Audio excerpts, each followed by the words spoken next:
Greetings, baseball fans, and welcome to the Fireball Review channel. Well, opening day is upon us one more time, and you know what that means, ladies and gentlemen. That means it is time to do my annual World Series playoff prediction video. Usually these don't go well for me. I think in the 7 years I've been conducting these videos, I've only accurately predicted the World Series champion one time, and that was when the Atlanta Braves won the World Series 3 years ago and made me look a lot smarter than I actually am. But I thought, what the hell? Let's give it the old college try again. A lot has happened this offseason. The Texas Rangers are World Series champions. And the biggest news, of course, in the offseason was Shohei Ohtani doing his best Anakin Skywalker impersonation and leaving my beloved Angels to go to the dastardly, evil Los Angeles Dodgers, where now he drinks puppy blood. He doesn't return his cart at the supermarket, and his interpreter, Ipe, is now possibly a felon. We'll see what happens there. But legend has it the Toronto Blue Jays are still waiting for Shohei's plane to land in eastern Canada. Red Sox fans, I got good news and I got bad news. The good news is Chris Sale is 100% healthy going into the 2024 season. The bad news is he plays on Atlanta now, so this is a bit of a problem. So management went out, they got Lucas Giolito to try to make up for this, and then a week into spring training, he goes down with an elbow injury. He's going to need Tommy John surgery. He is out for the entire season. The Red Sox starting rotation and bullpen, the pitching staff in general is just a total, utter mess. If they have any chance to compete in the American League East, and they probably have to go out and get Jordan Montgomery, but that's probably not going to happen. They've been a little bit stingy this offseason, as I alluded to a little bit earlier, and it is a brutally tough division. They have a good offense. The Red Sox usually have a good offense, but this is probably the toughest division in baseball along with the NL West. So I don't see the Red Sox escaping the cellar in this division. Now, second through fourth place in the American League East is going to be a total, utter dogfight. All three of these teams I have in these positions are extremely evenly matched. However, the Toronto Blue Jays are the ultimate underachievers in Major League Baseball these past few years. They're like that kid that their parents will brag about. They'll say, this kid's going to be a doctor. This kid's going to be a lawyer. This kid's going to be the next Elon Musk. And the kid winds up selling brownies at some cannabis store in West Hollywood somewhere. I just don't trust these guys anymore. They are very untrustworthy. They have a lot of potential offensively, but they never quite match up in that department. Surprisingly, last year, they had a good pitching staff, both in the starting rotation and the bullpen. They better hope that holds up this year. They're going to need it because you can't trust that offense. They didn't add much in the offseason.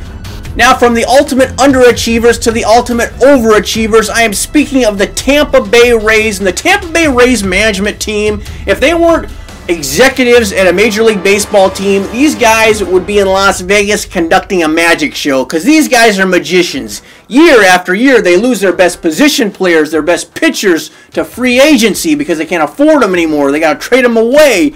And they just reload with a bunch of guys that were selling crypto last year or bagging groceries at some convenience store, and they just win 90 games just out of nowhere. They are one of the great marvels of our society. I don't know how they do it. It's incredible, but it's going to be tough for them this year to compete for that division. They lost Glass now to a trade. McClanahan is out the entire year. These guys were hurt for a good chunk of last year, though, and this team still wound up in the playoffs.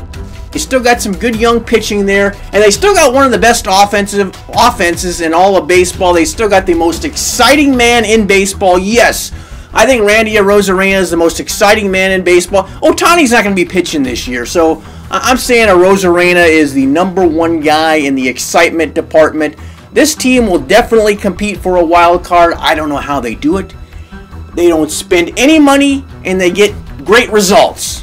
The management team should write a dating book in these times, because, boys, inflation is kind of tough these days, and I wonder if any of these principles would transfer over to the dating world.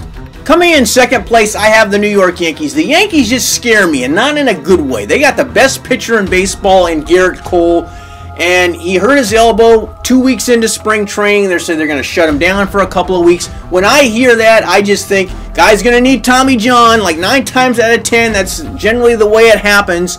And if he's out the entire year or a good chunk of the year, forget the World Series. They're not going to go to the World Series without Garrett Cole. Maybe if they add Jordan Montgomery, it can happen. Maybe if Cortez bounces back and Rodon bounces back.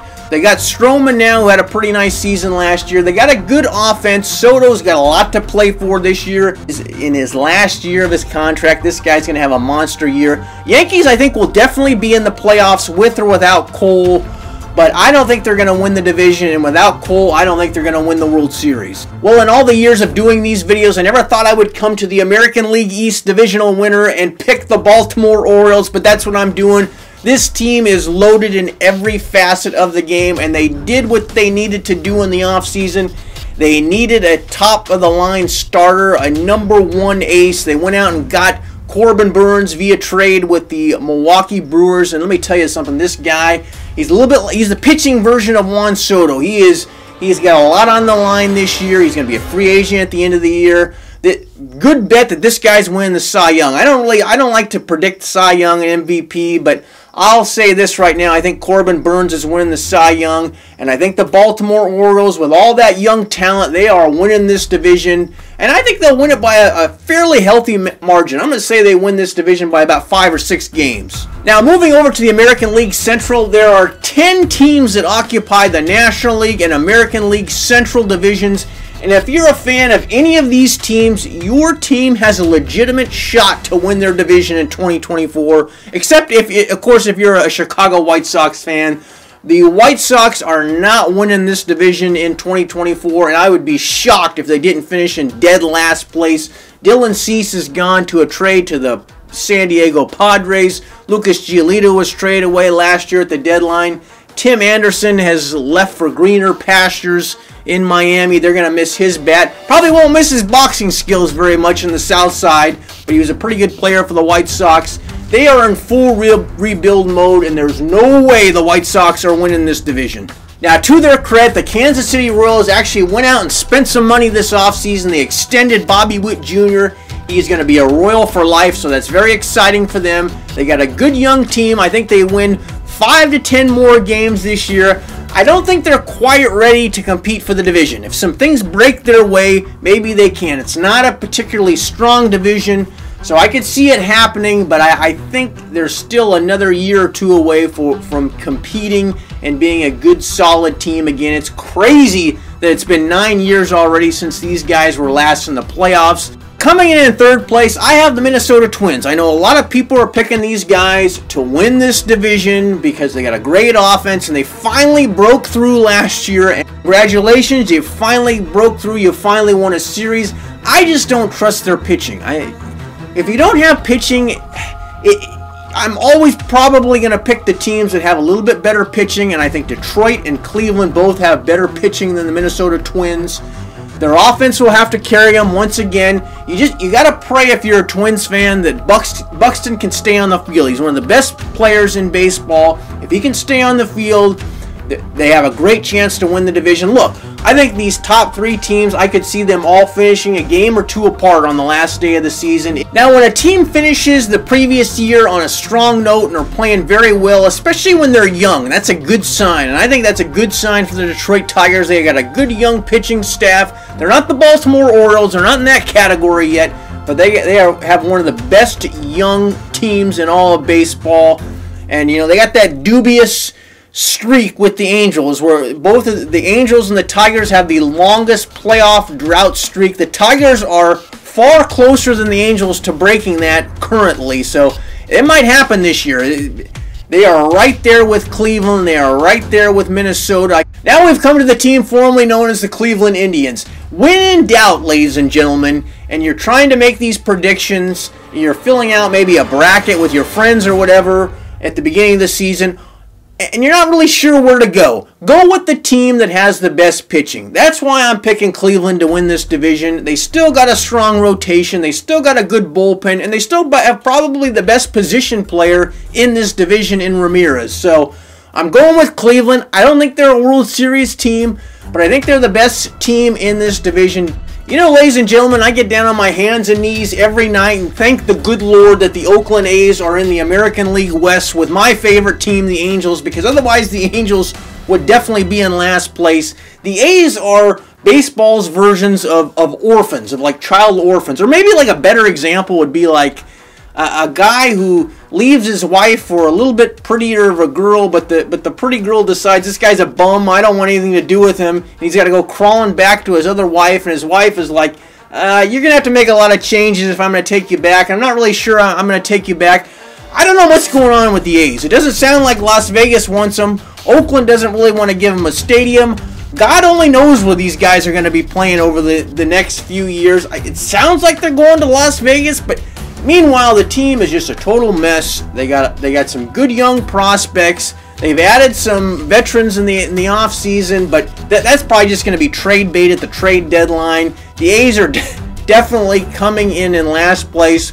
They were the worst team in baseball this year. Maybe the White Sox give them a run for their money, but I'm saying the A's are going to finish in 5th place and are probably going to have the worst record in baseball once again. So I'm taking my unpartisan hat off for a moment, and I'm just speaking to you guys as a fan of the Angels Baseball Club. That's why I'm wearing this jacket, and I'm speaking specifically to the owner of the franchise, Artie Moreno. Artie, I know I'm your favorite YouTuber along with Mr. Beast, of course, so I know you'll be seeing this video. It's very important to listen to what I'm about to tell you over the next 30 seconds or so.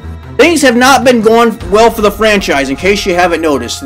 Possibly the greatest player to ever play the game has just left the team. We got nothing for him. I don't know why the hell you didn't trade this guy at the deadline last year, but I've defended you over the years. I remember the first 10 years you owned this franchise. It was the glory years. We were in the playoffs year after year after year, and you were largely a good reason why we were there. You signed Vlad Guerrero and Torrey Hunter and Bartolo Colon, Big Sexy. The recent signings have not been going well, and you're a little apprehensive about spending money. I mean, I've seen the Loch Ness Monster and Bigfoot more than I've seen Anthony Rendon play third base for us the last 3 years. So I get it. You're a little gun-shy about spending money. That's why you didn't go out and you didn't get Blake Snell. You wouldn't trade for Tyler Glasnow. You didn't get Dylan Cease. And you're probably not going to sign Jordan Montgomery. And we need pitching, Artie. We need pitching. For the love of God, we need pitching. So I'm telling you, at this point in time, the media hates your guts, okay? Some of the reasons they hate you, I think, are a little unfair. Some of them are warranted, I guess, but the fans have kind of turned on you in recent years. You look on social media, everybody says, sell the team, Artie. So I'm saying your PR rating at this point, if 10 is the highest, you're like at a 1 or a 2. Sign Trevor Bauer. What the hell do you have to lose at this point? I mean, the guy is a great pitcher. He wasn't charged with any crime. He's got a big mouth. I'll grant you that. The guy's got a big mouth. He probably should shut his mouth from time to time. He didn't associate with the best people in his personal life. But the man deserves a second chance at this time. Just sign Trevor Bauer. And if you got some extra money laying around, you probably should go with Jordan Montgomery too. If we get even one of these guys, we got a legitimate shot at making a wild card. If we get both of them, I think we got an excellent chance to make a wild card. So coming in 3rd place, I got the Texas Rangers. They're coming off their first World Series championship in the history of the franchise. There could be a little bit of a hangover, which seems to happen year after year in baseball. Again, nobody generally repeats anymore, and I think it's going to be a tall order for the Rangers to repeat. Corey Seager had a hernia surgery in the offseason. He's their best position player. Scherzer's not going to be back. He's not going to be starting the season. I don't think he's going to be back to like the All-Star break, and then DeGrom's coming back in the second half. Don't count out Jacob DeGrom. I'm a big fan of this guy. You know, he didn't get the Tommy John surgery when he was with the Mets, and finally he needed to have it done. But now that elbow is clean, I think he's going to come back. I think he's going to be pitching at a Cy Young level again. But is it going to be enough to save the Rangers? I think they're going to have a really tough first half of the year without those guys, and then they're going to have to rally back in the second half. It's probably against my better judgment to not pick the Houston Astros to win the American League West, because they've absolutely owned this division for it seems like 30 years at this point. I think it's only been like 7 or 8, but it feels like a lot longer. But some of these guys are getting a little long in the tooth. You know, Verlander's had some injuries the last few years. He's over 40 years of age at this point. Altuve's getting up there in age. Bregman's getting up there in age. They're still playing very well, but at some point, these guys are going to start to slow down a little bit. You still got Valdez. You still have Alvarez. These guys are still in their prime. They're going to compete for the division. They're going to be right there all year long. I think they're definitely going to get a wild card, but I think they finish 1 or 2 games back of first place. And every team in Major League Baseball has appeared in at least one World Series, except for the Seattle Mariners. That might change this year because I think the Seattle Mariners, they're going to win their division this year, and they are right there for the World Series. This is a very tough division. I think they're going to squeak it out over the Houston Astros by maybe 1 or 2 games. They got arguably the best starting pitching staff in baseball, one of the top bullpens in baseball, and an offense that I think is good enough. I'd still like to see them add another bat at the deadline, but this is a very good team. I think they're finally going to overtake the Houston Astros and win this division.